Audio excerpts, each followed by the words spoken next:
It started with a name carved into the silence of the living room, and by dawn the town felt like a mouth that had swallowed half its teeth. I never believed in ghosts. Not really, until the night we decided to prove how harmless the old board was. We were 20-somethings with too many dares and too little sleep, huddled in the cheap light of my apartment because someone said that was where you did stupid things that later turned into stories. My living room smelled of cold pizza and the kind of sweat that comes from laughing too long. Rain tapped a slow, patient rhythm against the windows. At 3 a.m, we cleared the coffee table, spread the board between us, and set the planchette down like it was nothing but a piece of polished wood. No one expected anything to happen. We joked about the movies, about teenagers who thought the supernatural had a schedule. We each placed a finger on the planchette because it felt right to pretend, because it was a dare, and because the apartment's small houseplants had a way of looking alive in the lamplight. The first name came easily, at least to us. Emma, a name that belonged to an ex of Mark's who had once slept on our couch after a breakup. We laughed at the coincidence, at the fact that the tiny glass slid like it knew the song we were singing. Then the planchette kept moving. It did not stop at Emma. Without our prompting, it spelled another name, and then another, each one drawing out slowly, deliberately, as if a child tracing each letter for someone who had never learned the alphabet. There was a rhythm to it that felt too measured to be our nervous fingers. When it stopped at the 4th name, we thought it was a trick or some kind of prank being pulled by one of us, a way to keep the night interesting. We took pictures, we recorded it, we dared ourselves to ask questions it might answer. We asked nothing, we said nothing. The planchette spelled names anyway. It spelled names of people I recognized because everyone in our town knows everyone else's face by the time they're 30. It gave me names of neighbors who waved in grocery store aisles, of the woman who owned the bakery 2 blocks over, of a teacher who still taught 3rd grade. We sat frozen with our fingers still touching the wood while the living room clock soldiered on in the background. The air grew colder as if the rain outside was being sucked into the apartment and collecting near the floorboards. By the time the planchette finished spelling the 10th name, the initial laughter had dissolved into a quiet that felt like the pause before a stage act starts again, but with no performers.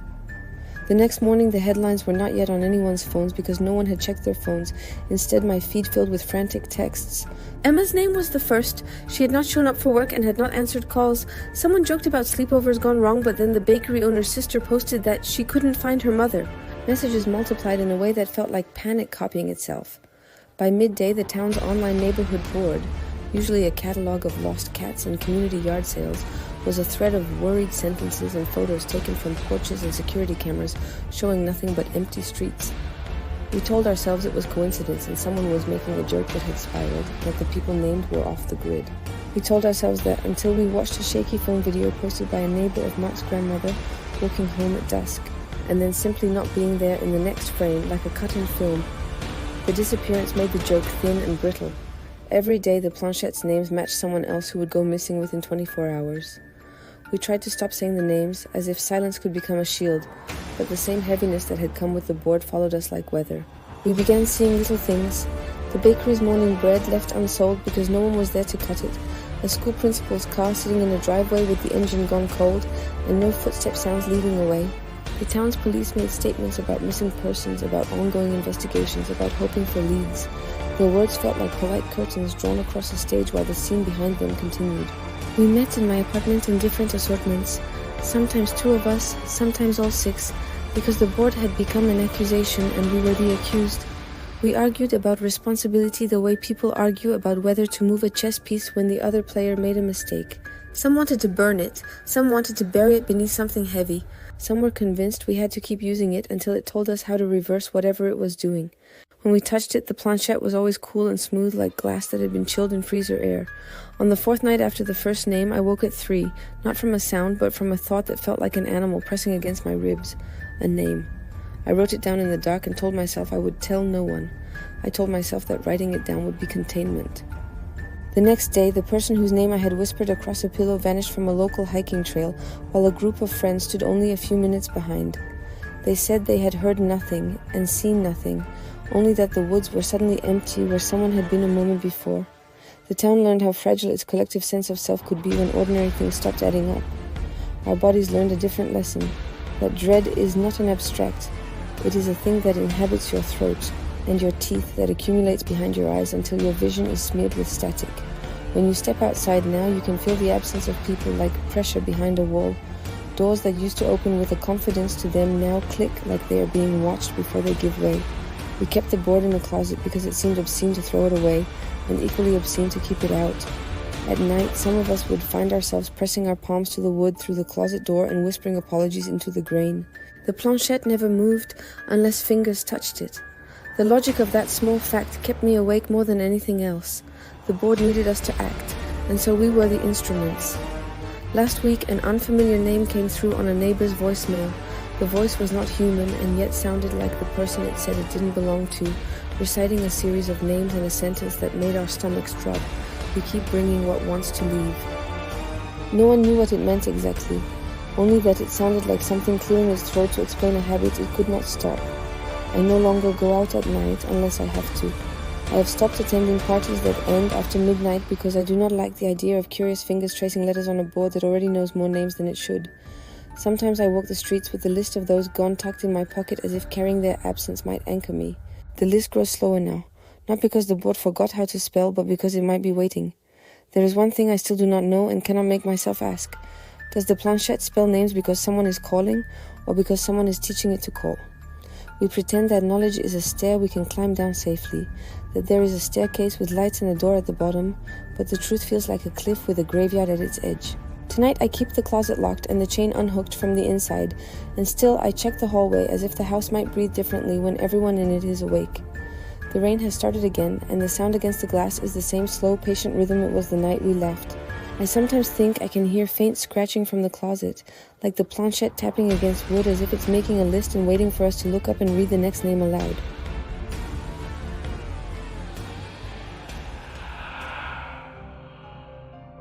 I did not believe in haunted objects. Belief, to me, had always been a careful thing, or not at all. The Ouija board in our attic was a relic my wife had kept long after she and her sister stopped playing with it as children. More nostalgia than tool. When our daughter Mia found it tucked under a blanket last winter, she thought it would be funny to shake it out and bring it downstairs like some awkward secret handed to a new generation. I laughed at the way she fluttered about it, the way the lamplight made the letters on the board look like a city at night. I told her to set it on the coffee table. Too humid curiosity I could control. Mia begged to try it. She was 10, a little too old for bedtime stories, yet still delighted by dares. When she asked if she could ask it a question, I was more sure than I should have been. Ask it something boring, I said, joking that we'd get a weather forecast at best. I picked up my beer, because adults do that when they want to feel untouchable, and told her with a smirk to ask about something impossible to prove. She looked at me, eyes serious and small, and asked the only thing that would make me stop caring about how ridiculous we must look. When will you die? I thought it was a child testing fear, a way to see if her father would flinch. I told her that was not a question for a toy, but she put her fingers on the planchette anyway. We both expected it to not move or to be a joke played by my wife, who had a way of sliding her hands subtly if a thing needed to be dramatic. Instead, the little glass slid across the wood with a smooth impatience and spelled a date and time in a slow, deliberate way that made the hair at the back of my neck stand up. March 12th, 9:47 p.m. We all laughed because the alternative saying nothing felt dishonest. I told Mia she must have been pushing it, that the board knew how to echo suggestion. We took pictures, we mocked our gullibility, and then the evening bled into sleep and the date sat in my head like a small tick of a clock I could not stop hearing. A week after the board named the hour, the first thing arrived at our door, a postcard with no return address and a picture of a clock whose hands were stuck on 12. We thought it was some mailed prank, maybe an art project from someone who knew we had been messing with childish things. The note inside was 3 sentences in a handwriting I did not recognize. The last line underlined as if that might make it more important. Stop counting. You have until the time. We went to the police with the postcard, thinking the formality would be enough. The officer's face was polite but uninterested. People send weird stuff, he said, and we left with nothing but a business card and a layer of shame that felt heavier than the threat. Then the phone calls began. They were always short, always a single digit of static, followed by a voice that spoke the number of minutes. Left until 9:47 p.m. at that very moment, as if the world were being measured out in tiny, sharp slices. The first call was 6 minutes long, and when my wife answered, the caller said nothing but my daughter's name, very softly, then hung up. We tracked nothing. The incoming number was blocked, nothing registered on the line. At first we thought these were coincidences stitched together by our growing fear. Then my watch alarm went off at exactly 9:47 p.m. on a Thursday with no alarm set. A streetlight outside our living room exploded into cold blue fire and then died the second before the hour finished. When Mia came home from school that week, she found a sticky note under her backpack that read simply, "Time is hungry." The note was in the same handwriting as the postcard. We stopped laughing. I started sleeping in the armchair with the television on because light made the hours feel less sharp. My wife began to check the locks 3 times before bed and to count our keys like beads. Mia began to eat slowly, to ask what each sound was, as if everything in the house might be a footstep in disguise. Every clock in the house was checked with the kind of attention someone gives a person who is dying continuously, as if looking hard at the mechanism might slow it down. As March approached, the warnings escalated. A neighbor found that the digital display on his microwave would show 9:47 at random times no matter what he set it to. A radio station broke format and read out the date like weather, and the host's voice quivered when she announced it, as if she had been told what she could and could not say. Strangers stopped by our lawn not to knock but to stand and stare as if waiting for something to happen. I began to dread the sidewalk, where every shadow looked like a clock's hand sweeping the last seconds away. On March 12th, the house felt like it had been hollowed out. We tried to keep the day ordinary: lunch, homework, a trip to the store. At 8:45 p.m., our neighbor knocked softly and left a plate of pasta on our stoop with a napkin. "Eat before," a note read, written in frantic, uneven letters. I wanted to throw the plate into the street and declare this whole thing a conspiracy. Instead, we set it on the table, ate mechanically, and watched the minute hand crawl like an insect across the face of time. Mia insisted on coming with me to the hardware store at 9:30 p.m. A strange idea, she said, made her feel safer not alone. We walked under streetlights that hummed a thin note. We returned to a house that smelled like citrus cleaner and fear. Television static filled the screen because every channel, inexplicably, had cut to snow. The digital clock on the microwave blinked 9:46. I held my daughter's hand because it was the only certainty that felt legitimate in a world of signs and handwriting. At 9:47 p.m., the house made a sound like a breath drawn out of its walls. The living room light flickered and then steadied. The phone on the wall rang once and stopped. For a long minute, nothing else happened, and my knees felt liquid beneath me. I expected the worst moment to unfold like a scene from a movie, but nothing cinematic occurred. There was no dramatic collapse, no supernatural apparition. Instead, the world did something more patient and more precise. The next morning, our neighbor's dog was gone. There were scuffs at the edge of their yard where something had dragged in a way that did not match a small animal's gait. People in town spoke in small, rehearsed sentences about missing pets and about how the night's events had been odd. We did not talk about the time because naming it felt like calling it closer. Days turned into a rhythm of waiting with alarms, watches, church bells, and every bell had a taste of warning to it. The postcard writer sent another note, this one shorter. "You asked for certainty," it said, "and you were delivered time." The handwriting was steady now, like someone who had settled into their task. It was possible that our questions had invited the answer. It was possible that we had become part of a bargain whose terms were being enforced. Weeks later, the board disappeared from the attic. We searched the boxes and the corners and the insulation, and the space where it had been felt oddly empty, like the life drained out of a photograph. I cannot know whether someone took it or whether it left, but every so often at night I find myself listening at the attic hatch as if the house might whisper the letters of another date. I check Mia's room even though she sleeps soundly through storms, and I count the clocks again, making a ritual of small motions to placate something I have no language for. We still do not know whether the time it gave us was a guarantee or a warning. We were given the hour and then fed warnings that made the world press its face to the glass and peer in. Knowing the end did not make us brave, it made us meticulous and small, as if the certainty of a clock could be diluted by attention. I go to work, I mow the lawn, I answer my daughter's questions about weather and math and why adults sometimes behave like children. We live within accountable fear now, and the ticking is no comfort. Sometimes, in the quiet when the house is settled and the night seems ordinary, I think about asking the one question I promised myself I would never ask again. I do not ask because some answers demand a price measured not in money, but in the shape of your days, in postcards in static and the way neighbors stop looking you in the eye. I do not ask because the last thing I want is to give time another set of hands with which to count.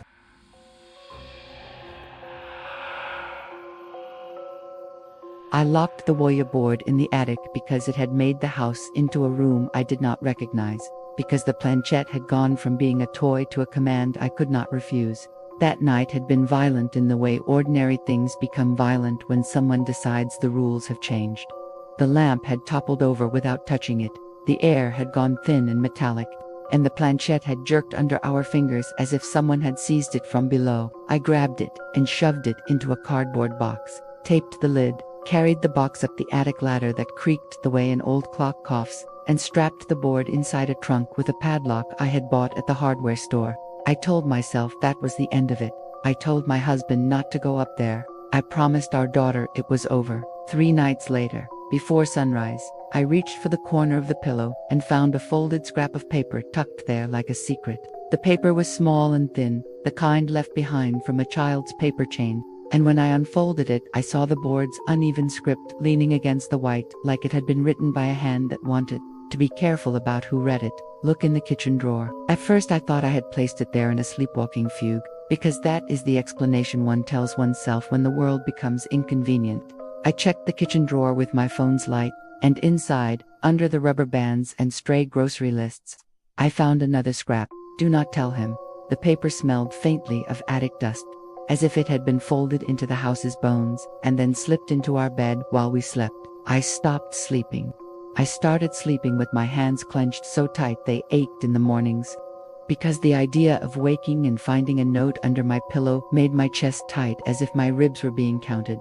Each morning there was another scrap, each one folded once in exactly the same way and bearing a single instruction or a single observation. Turn the porch light on at midnight.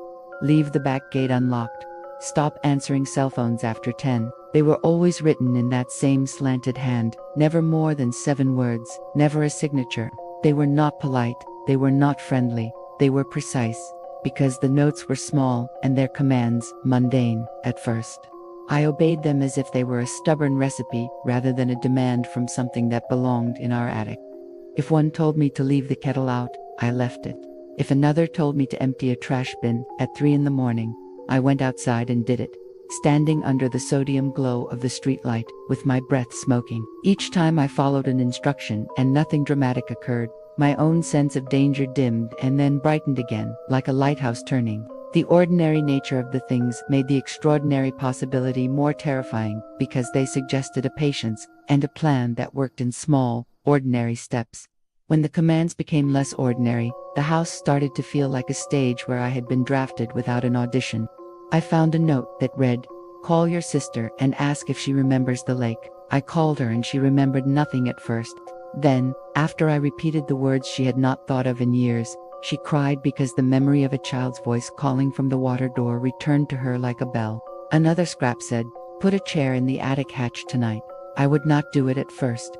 Then I would find my hand moving to the hall closet as if some other will had decided the night's furniture. My husband thought I was being dramatic and that the notes were nothing more than a nervous prank pulled by a friend with too much time and too fine a hand. He was sure until he found, folded on top of his work boots, an instruction that read, "Tell her not to go to the store tomorrow. She will be followed." He laughed loud and uncomfortable until our daughter clung to his leg and begged not to sleep alone. After that he stopped laughing. The scraps began to demand things that were not mine to command. They told me to mail a package to an address I had never seen, and to feed the cat only at dusk, and to leave a glass of water on the porch at precisely 2:13 a.m. The requests were specific in a way that suggested intimacy with our small routines, as if the hand that wrote them had studied our lives until it could anticipate our absent habits. We found ourselves rearranging our days to fit the notes, because not following them felt like tempting whatever watched from above. One night I ignored a note that said simply, "Do not look up." I read it under the cover of my kitchen light with every rational thought screaming for me to laugh at my own cowardice. I balled the paper into my fist and threw it in the trash, feeling ridiculous and indignant all at once. At 2:12 a.m., I woke to a sound like a ladder sliding across the attic flooring above my head. It was a slow, soft scrape that moved in a line, as if someone were walking the length of our ceiling with bare fingers. I lay awake listening until the scrape passed, and the night fell back into its ordinary pitch. And when I next checked the trash can, my bald scrap was gone, as if Someone had leaned in and taken it while I paused at the edge of sleep. The notes escalated from instructions to interruptions. A scrap that told me to cover the bedroom mirror until Sunday left me with a childish instinct to do exactly that, and a deeper, more animal certainty that the house might be a thing that reflected more than our faces. After I taped sheets to the frames and left the room, I heard a knock that sounded like knuckles rapping from the inside of the framed glass. It was quick, polite in pace, and then silence, as if someone had decided the hour had not yet been met. I tried to catch the handwriting at the source. I crept to the attic one night with a flashlight and the trunk key pocketed at my hip. The attic ladders hissed as I pulled them down, and floorboards moaned a language of their own. When I opened the trunk, the Ouija board was wrapped in a heavy blanket, like a thing someone might tuck into bed. The planchette was not on the board. The box smelled of the same dust that clung to the notes, but nothing in the trunk explained how the scrap had found its way under my pillow. After that, the scraps began to take on a tone that felt less like guidance and more like choreography. One morning, I found 3 notes that had been carefully stacked under Mia's favorite book. They read, in order: do not go to school on Thursday.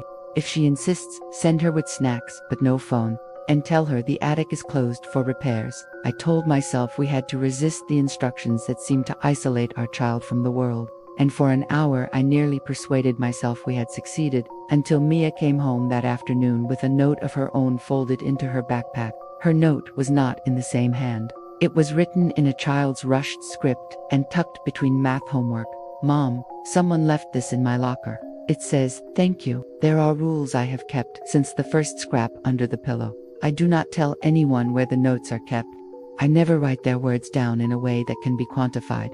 I do not, under any circumstances, sleep with the attic hatch open. I pretend to my husband that I have stopped finding them, that they have ceased, and he wants me to be right. The truth is, the paper continues to arrive sometimes in the quiet between midnight and dawn, slipped under pillows, tucked into shoes, or folded into the inside of cereal boxes. The handwriting is patient and tidy, and it commands us to move like a conductor directing a symphony we do not want to play. Last week, a scrap said simply, bring the key to the neighbor's mailbox tomorrow. He will be waiting. The man who lives 2 doors down is a man who smiles too much and keeps to himself. He is not the sort of person who waits on porches. I left the key because the paper had that old, stubborn authority to it, as if obeying would keep some other balance from tipping. When I returned the key, the neighbor did indeed stand in his doorway, his hands folded. And when I looked at his face, I saw that his eyes were glossy like someone who had spent a long time watching rain. I do not know how far the notes will lead us, or what happens when we follow the final instruction. The attic remains locked and the board remains inside, wrapped as if sleeping. The scraps keep arriving, and each one that tells me what to do next narrows the rooms of my life into paths I never chose to walk. I fold them and hide them, and sometimes I burn them in the kitchen sink when my husband is at work. Watching the ink blacken and curl into something that still smells faintly of attic dust even as it turns to ash. When the wind catches at the chimney at night, I imagine paper shifting somewhere above, letters rearranging themselves into another sentence and another. I keep waiting for the scrap that will tell me to stop, and I keep finding instead the one that says, bring the key.